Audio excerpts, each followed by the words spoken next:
for Title Talk with your host, Drew Wishover, entrepreneur, published author, and owner of Inspired Title Group, along with his co-host and director of operations, Amy Maley. Each week, the team will offer industry terminology, tips, and strategies, along with the occasional real estate professional to help educate as it pertains to buying, selling, or just plain old home ownership. We thank you for spending time with us today. Now, let's join this episode of Title Talk.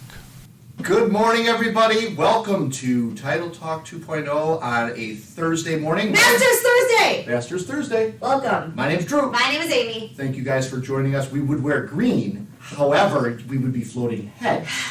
I thought about it. I didn't know if it would be amusing or ridiculous, so I went with a different color. Yes, yes. For your sanity. I appreciate that, but if you would have told me to wear green, I would have been down to be a floating head today. I mean, that's kind of... You know what that? I think my head is floating anyway, so what's the diff, right? Nice, look at that, look at the little bit of that. So today we wanted to we had an amazing guest with Adam last week. He was he was great. fantastic. We've had numerous conversations with him. Pig Knuckles has replied, and it looks like we've won a fan and we've won a friend, and we're thankful and excited to grow that relationship. Mm-hmm. But we're going to have a guest with you guys next week. Yes. As they had some kind of an emergency, so they just postponed it 1 week. So today it's us, and we're going to talk about what? We're going to talk about title insurance, but not what is title insurance, more about what's happening, what we're seeing, what real estate title insurance is right now. Yeah, I think kind of the state of the markets and what's going on, what we're seeing in the business, because in 2006, 7, and 8, Mm-hmm. there was a real change that took place. And then COVID happened, and then there was another change that took place. If you want an industry or a job that does not change, do not go into title or real estate in general.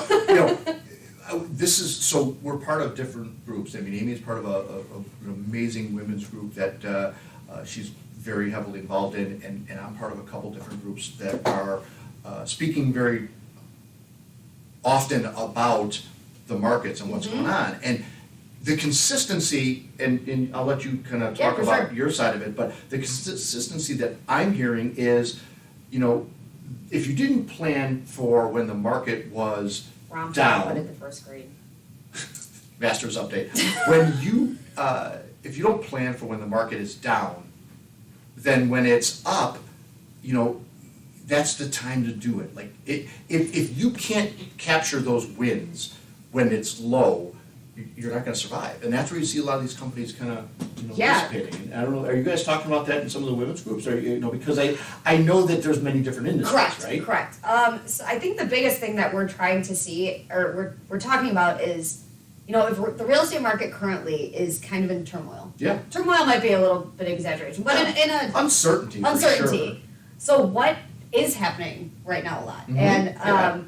And attorney Adam, was talking about this a lot last week, that he's noticed that the commercial industry right now is booming. So, when you're thinking about, I'm in title insurance, and usually we do 85% residential, 15% commercial, and I would say that's been like a huge shift right now. Totally. So, some people are getting out of businesses that they've had forever. Some people are not sure what the next 3 years holds, so while they can still recoup a little bit of their losses and sell these businesses, sell these, big commercial buildings right now, they're doing it right now. And so we've kind of been putting a little bit more time and energy into making these, connections with people in the commercial realm of real estate. I mean, I think that, just like you said, I mean, if you look at what we did in 6, 7, and 8, we saw the shift to, yes, correct, you were not part of that. I was in the womb still. No, you weren't. I know. You were not part of that fund. But 6, 7, and 8, our focus and adjustment was on short sales. Correct. We did a lot of short sales. There were a lot of foreclosures. In there this were a lot A of to flips. B, B to C, these transactions that are starting to come back a little bit now, they kind of give me heart murmurs because they stress me out. Tough. And so, we adapted. We went from traditional buy-sells and refinances to that side. Then cut to 2019-20, COVID hits, and the interest rates dropped to 2, yeah. right? and then we had to adapt to what was that, and we became essential because people were still buying and selling, but the market became a lot more focused on working remotely, and people figured out ways to not do it with as much people interaction, and that was a crazy dynamic too. But we adapted. I said to one of our clients recently in a bigger forum that we fast forwarded the title insurance market, the real estate market, probably by 3 to 5 years when COVID hit. If we did it in 18 months, we said. I remember when. Like if you think about the things that we technologically are doing right now that COVID caused, we wouldn't have probably seen these for 3 years or plus. Oh, I'm sure. Right? Yeah. So, as Americans, like you never don't bet against them. I mean, don't bet against us. We're going to get through it. We're resilient. And we're creative. So whatever this is that we're in, a lot of people here. You hear the word recession. You hear the word depression. You hear all of these big words that have this meaning to them that are destitute. Right? We've survived every one of them. And we'll get through these, and you just adapt to Amy's point.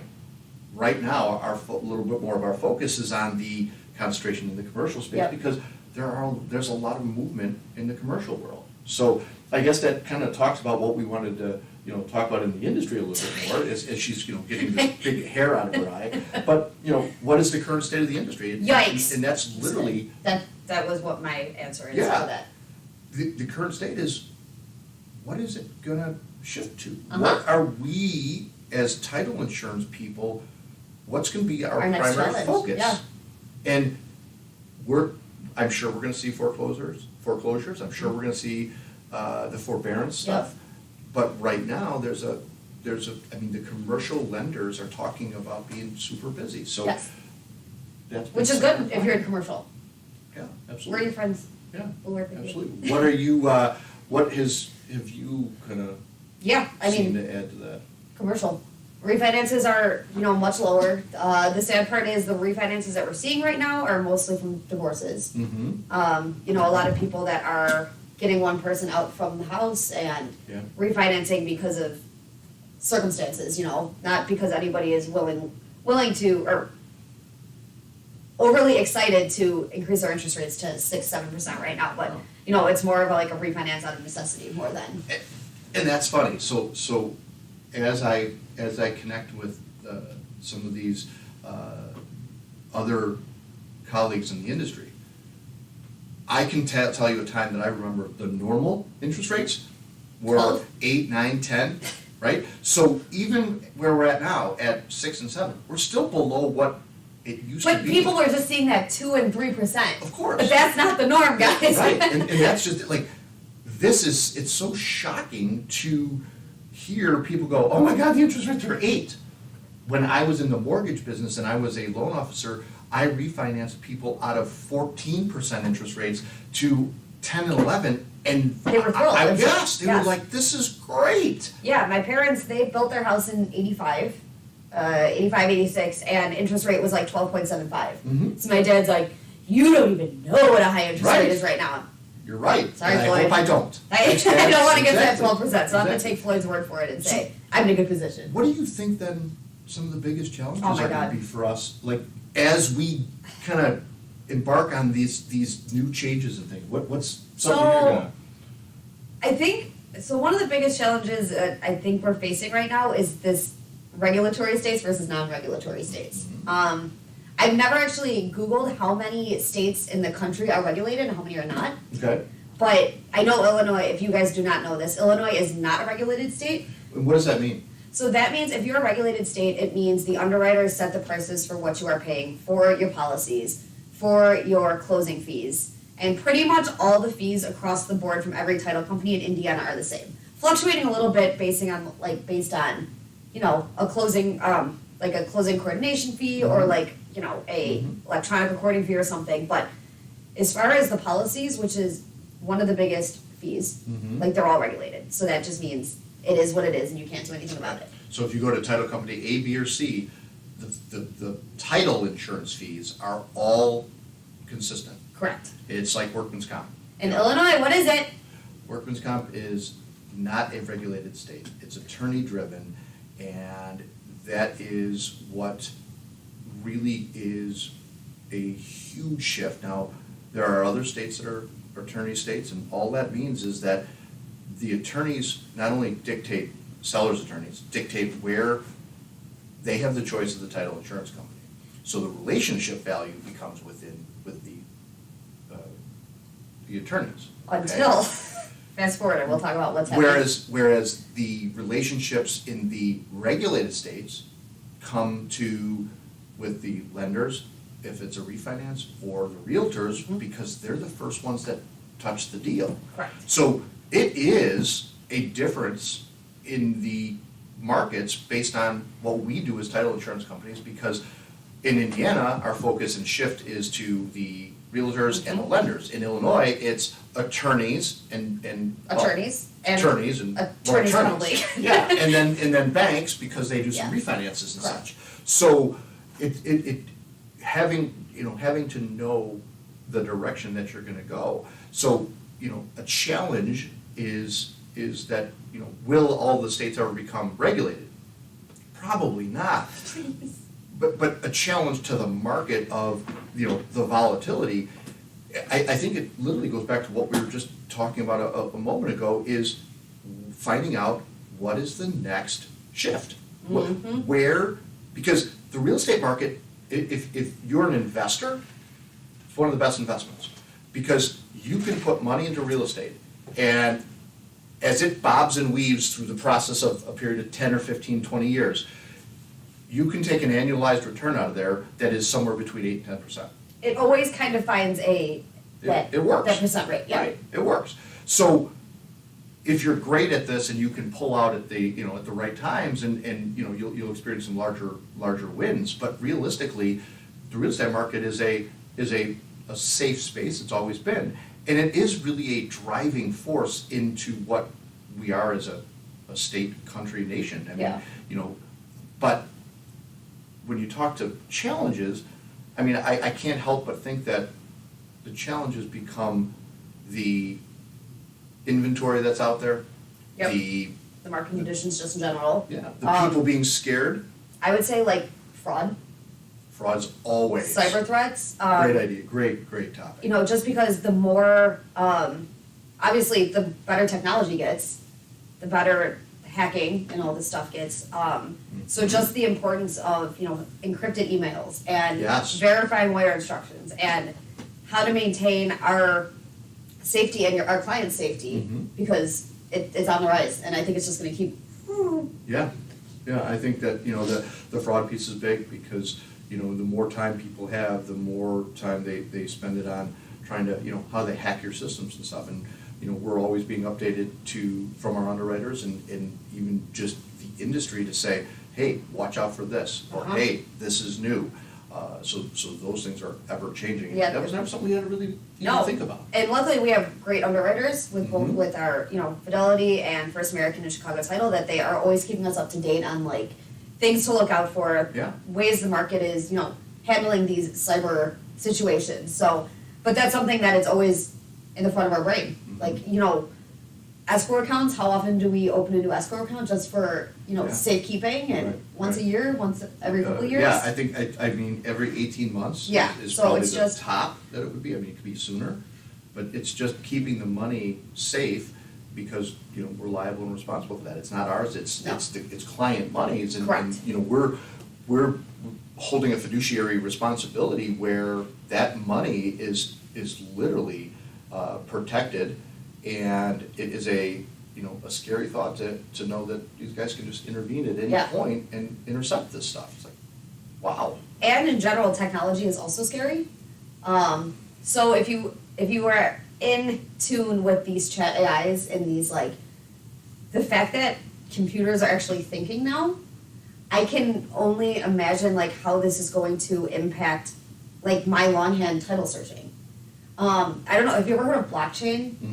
So if you've never heard of blockchain technology, like, spend some time Googling it. It's legitimately a way to transfer titles through computers without even using humans. Properties, car titles, like anything that you own an interest in, can now be transferred like through a computer using this blockchain technology. And I'm sure I'm, kind of squishing it into an assumption kind of thing, but I just think, like I said, when our computers are thinking, I can only imagine like how it's gonna keep impacting what we do in our day-to-day lives. And that perfectly segues to your next Yeah, it does. conversation and thought about this is, how do these issues evolve in the future? What are gonna be some solutions? We're gonna have some C3POs that are. Yeah, I mean, how do you see these computer. issues evolving, or changing in the future? Like, I mean, I can't wrap my head around the technological impacts that are to come. Because just knowing that these AIs, the AI market is something that is just now starting up. And when people, I mean, think about it, when the internet started, people, oh yeah, that's not gonna last. Dial up. And look where it is, right? Look what it's evolved to. So now you've got Crazy. this AI piece going, all right, so how is that gonna, and how do we engage it Right. for our benefit? Right. Because you have to embrace it. You can't, like, Totally. if you just say, like, oh, those chat AI things, I don't trust them. I don't either. Right. I'm leery of them. Right. But saying that it's something that I cannot use Right. to help is silly too. Because if you're not, somebody is. Okay. And they're at an advantage, so. Dude, in 5 minutes, the amount of, like, information this thing spews out at you is insane. It So is. technology is, I think, a huge thing that we have to keep riding the wave. Yeah. The other thing is I'm really hoping for regulated states across the country. I know it's, I also see a civil war coming between attorney agents and real estate agents. Yeah, that, I mean, so, I say civil war. Obviously, That might have been a little. no, those are mine. I mean, that's, I mean, It might have been a little aggressive. I've said that out loud to the underwriters. So I've been in it a little bit longer than you, so realistically, my hope when I first started in this was the same as yours. And, 18, 20 years later, it hasn't changed. There's been talks, there's been shifts, there's been, Supposed court, negotiations. yeah. But no, Conversations. reality, no. I think that, the future of what this is I think it's gonna become more technological savvy where you're gonna be able to buy and sell things through the internet. And I think there's gonna be, the transitions are gonna be a lot less socially impacted. Which It's is terrible. sad. It's terrible. I mean, socially, like, think about it. If you go to the airport right now, okay, and you walk to your gate and you sit down, if you look around, everybody's head's in the phone. Oh, yeah. Listen to how silent it is around the gate, because everybody is this. And it's absolutely amazing that when I was a younger kid, I was sitting in like an airport like this, Oh, yeah. because everybody's talking. Oh, yeah. First thing you do, and here's a thought, just a theory, like you sit down and you're going, okay, well, this is awkward, okay, Well, everybody I don't else want is- to be alone, Yeah. so I go to my phone. Yeah. I'm not alone. I've got all my social, I'm not alone. But it's that You need creation. to, you need to find more Dave Matthews fans. And I'm only saying this because, so we were lucky enough to go to Mexico, right? And that was the first time I've been to an airport where our flight was delayed. I was sitting on the floor with a group of like 15 other people talking.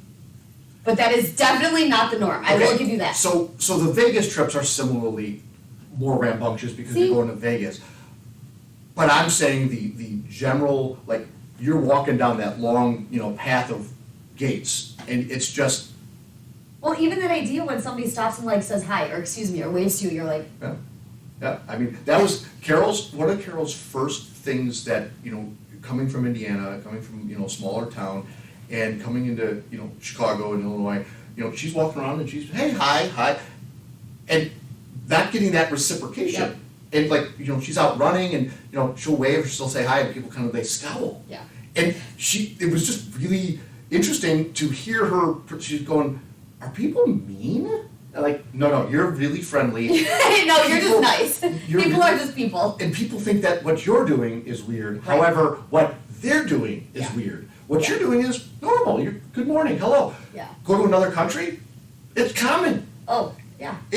You walk up and down streets of Germany or Italy, and Yeah. thankfully I've been blessed for that, and people are hello, hi. Some of them are tourists even, and you're going, huh. It's But, strange. yes, so I think the evolvement of the future is less socialization, which That's scares sad. me. Yeah. I mean, Yeah. what's your viewpoint? Another thing that I think is going, as far as I look at it from the title side, because Lord knows I have to look at it from the You title have side. to look at it. Sure. What is gonna happen with the future of like underwriting Oh, right. and like Right. risk management? Mhm. So like in 2022 and 2023, every time I did a title, I'm like, there is no normal anymore. Right? Like, there's always that weird mortgage from 2008 that like never really got released, but nothing's really been done to it. So like, do I just say, well, it's been 20 years, it's gone. Right. And just like, with these judgments and these liens, do they get wiped and forked? I just feel like, our underwriters, like I said, they are great because they are an open book and will give answers to everything that we need assistance on. But like, I think that in the future, it's going to be even harder to like find a clear title easily. I think it's going to be something that's going to be a battle. Yeah, it's Tax interesting. stuff, like. You're right. I mean, I don't know. I feel that the amount of risk that goes into what we do and what we insure, I just feel that the human value, the human touch, not that we can't make mistakes, but the human eye to scrutinizing some of this stuff, or to be able to teach a computer to Clear title, waive do title, all the, like. yeah, all the research behind it, I get. The research piece, I think I can get my head around that. But, when people present questions, challenges, problems, the computer's not gonna think outside the box, No. right? Like, we have a couple deals that we're currently, working through, totally needing the human touch, because it's risk assessment that is necessary to making an underwriting decision. And so it'll be interesting to see what that kind of transpires into. Yeah. I think that it we can't stop it. No. Whatever it is, it's going to happen. Yeah. And I don't know. It's just everything moves so fast. Like you buy a computer today, tomorrow it's obsolete. The new ones coming out are greater, faster, stronger. And you're like, wow. And My poor iPad that is only like 4 years old is like disintegrating. Yeah. Like, it takes like 12 minutes to turn it. Lasted a couple days. Okay, great, yay. Cars are the same way. Take a car off the lot, it depreciates, and That's why you buy used cars. And drive them until they don't drive anymore. Right. Baby Blue's got 96,000 miles, and she's still chugging strong. That's great. You guys all feel better now? Good. So what's our next and final thought and question? What are the solutions to these possible challenges that we are facing? Well, again, Put your phones down and talk to people, number one. Yes, I mean, I think at least I'm happy that, the team here at Inspired has really shifted and put a positive effort into the relationship piece. I still think relationships are really where a lot of benefits come from. Mm-hmm. So I think that still knowing and learning how to do that, because it's a skill. And it's not a skill that you're taught in school. It's a skill that you learn by doing this. It's not a skill that it's not easily taught through, social circles. I was gonna say, socialization isn't the easiest thing, No. especially after COVID. Right. Like, it's. You don't know how that client is gonna receive you, or what they're gonna ask you, or how they're gonna respond. Like, you're gonna get a million no's in a sales spot before you get the one yes. But I've always been that thinking that every no I get is one more closer to yes. Give me all the no's. I'm getting closer. And the other thing is, if you are getting no's, it's for a reason. Like, some out. people just don't mesh, and that's okay.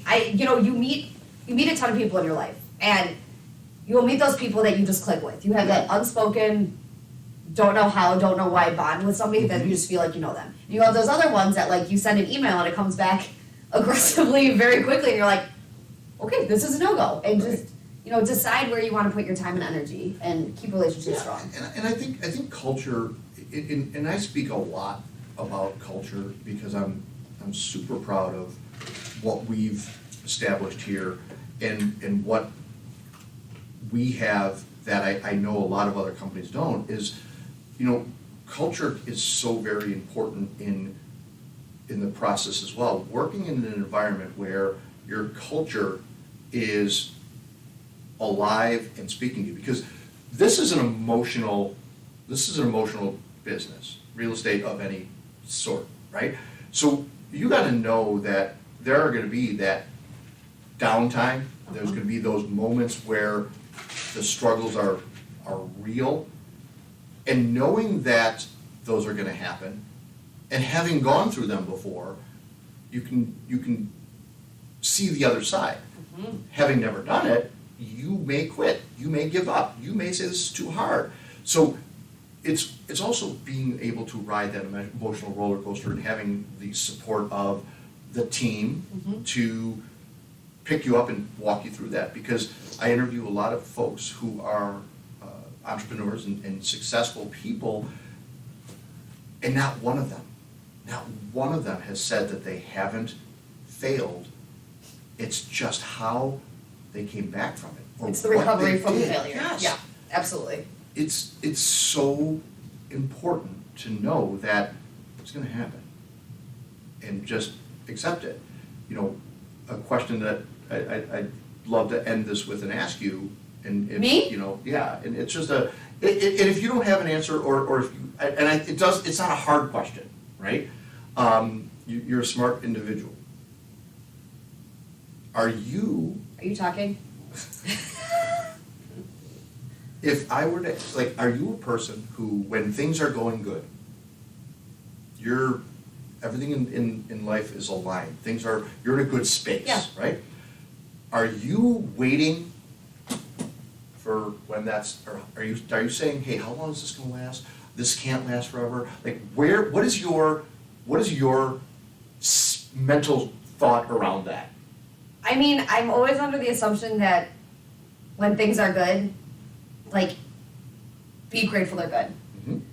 But I'm also, in tune to the fact that the reality is it's not gonna be good forever.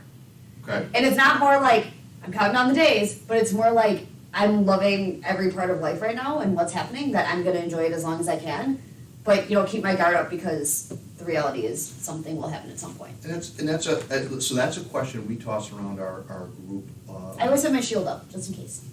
Well, it's a question we toss around our group frequently. It's a nice check-in question, because maybe you're up and your colleagues are down, and recognizing that, seeing that, may give you some of that empathy that to pour into them and encourage them and pick them up, and because there's going to be a time that you're going to be down, and some folks will say, well, wow, that's really negative thinking, that you're waiting for the downside. No, I think it's realistic thinking versus negative. 100%. It's just the reality of what. It's never going to stay there. No, and I can look back. I've had a great life. I'm going to say that I've been blessed with, good people, good jobs, a great husband. I am a blessed human.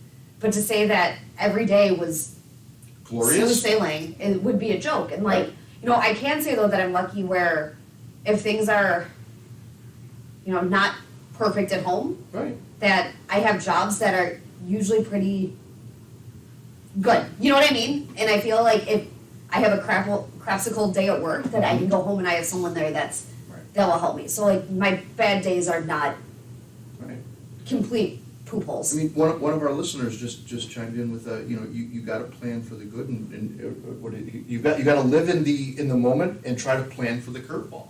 I mean, it's simple as whoever said that. Cheers. Yeah, it's truly something that is people quickly go to that. Well, you're being negative because you're preparing for the downside. Well, if you take care of the downside, the upside take care of itself. Yeah, you always said that. I say that all the time. You do. If I'm taking care of the down, this I know is going to be fine. let me just get back up there, but right now I got to pay attention Yes. to this. And to be ignorant to think that that's not going to happen, you're fooling yourself. And I'm specifically talking about business, but it does apply to both. It does apply to right? everything, yeah. You know, so here we are in 2023. We're a quarter of the way done with 2023. Here we are BT Dubs. in 2023, a quarter of the way done, per my crack staff here. I'm just saying, it's that's insane. It I is. think I just finally started to write 2023 on stuff that, like, what happened in the last It's a 3 roller months coaster, of man. my It's life? you know, but Sorry to we interrupt. survived the first quarter, Kind okay? of. And we've made some amazing advances with relationships Yes. to hopefully evolve and you know, understanding that this market, things don't happen typically quick when it comes to change. I can't say that about interest rates, and I can't say that about the, like, you know, things The that banking situation things and that the- negatively impact the market, yeah, those happen fast. Things that positively impact the market, it takes time But to it's- build that curve, right? Yeah. Yeah. It's a slow That was not process. planned either, we both did that. I mean, realistically, the market of the last year, 18 months, that's not real. Like 2% and 3% interest rates, you know, houses selling like crazy. I mean, that, everybody, people in the business made good money. I hope and pray that they've squirreled it away for what's to come. And it's not being a Debbie Downer, it's being realistic to saying, I've seen it, it's preparation, it's, you know, people live in, oh my gosh, I made all this money, and they just go ahead and deplete it all, because it's gonna stay like this. Wow. I mean, that thinking mind boggles me. I truly just, you know, struggle on that. So, But if you are buying, there are more houses coming out. yeah, I So mean, be grateful for that. It is still, I would say it's still probably a seller's market. Oh, It's yeah, shifting for towards sure. the buyer's market, For but, sure. you know, home prices are leveling out from what I've seen. they have. There's still some ridiculous. Interest rates are so bobbing around, they're bumping up and down, you know, They're doing as this. it happens. People always need to buy, people always need to sell, you know, things happen in life that cause the banking industry to still need, you know, real estate and movement. And so I wouldn't, you know, dwell too much on that. I think just the overall economic condition is our bigger concern, and how that's gonna, long-term, Yeah. you know, impact the world. So hopefully you guys found some value in this. I think that, I did. I think I that, think- you know, there's some good takeaways from kind of today's chat and all, and we're happy and thankful that you guys tune in and take some of your time to support this and us. We thank you guys each and every week for doing that. We love doing this. We love you guys out there as well, and if there's topics or if there's things that you Or guys you wanna come hang out with us? You wanna come be a guest? We always can find a way to make you a doesn't matter who guest. you are, what you do. You don't have Nope. to be a real estate We person. wanna talk to you. That's right, you don't have to be a real estate person, you don't have to be in the business. We are always open to opening up this couch to whomever wishes Actually, to, usually this chair, to sit on it, or it could be that chair. because I usually sit on that couch. And have some conversation about, you know, what's going on, how we can help and be part of your business, your growth, whatever we can do to kind of support you. So I think that this is a good time to let them go to a Thursday. Ron's even again, in case anyone's wondering. Masters weekend, everybody. My So all husband you is sending me updates. all you golf fans, you know, tune into the Masters weekend. Enjoy this beautiful, wonderful weather. Happy Easter to those that are believers in the Easter holiday. We wish you guys a very happy Easter. And we are going to be with you next week with another guest that is in the real estate world. We're looking forward to that. And before we sign off, congratulations, a really quick congratulations to Eileen, Eileen Curlin-Walsh, the congratulations. new MVCC trustee. Yep, Um, yep. So she was, you know, pushing hard for this and she got it, so just want to send a quick little congratulations to her. We are super, you know, thankful for our friendship and our partnership with you, and, you know, keep making things happen like that. Absolutely, extraordinary opportunity for her. We're so proud to have her as a friend and partner in what we're doing as well. So congratulations, absolutely goes out to her. So you guys enjoy your weekend, enjoy your week. We will see you guys next week. Until then, my name is Drew. And my name is Amy. We are Inspired Title Group. We'll talk to you guys in a week. Take care, everybody. Well, there you have it. That is it for this week's edition of Title Talk. Be sure to head over to our Inspired YouTube page and subscribe and like. And make sure you follow the team on Instagram and Facebook. Join us again next time for more tips and knowledge from the industry pros. Thanks again for listening.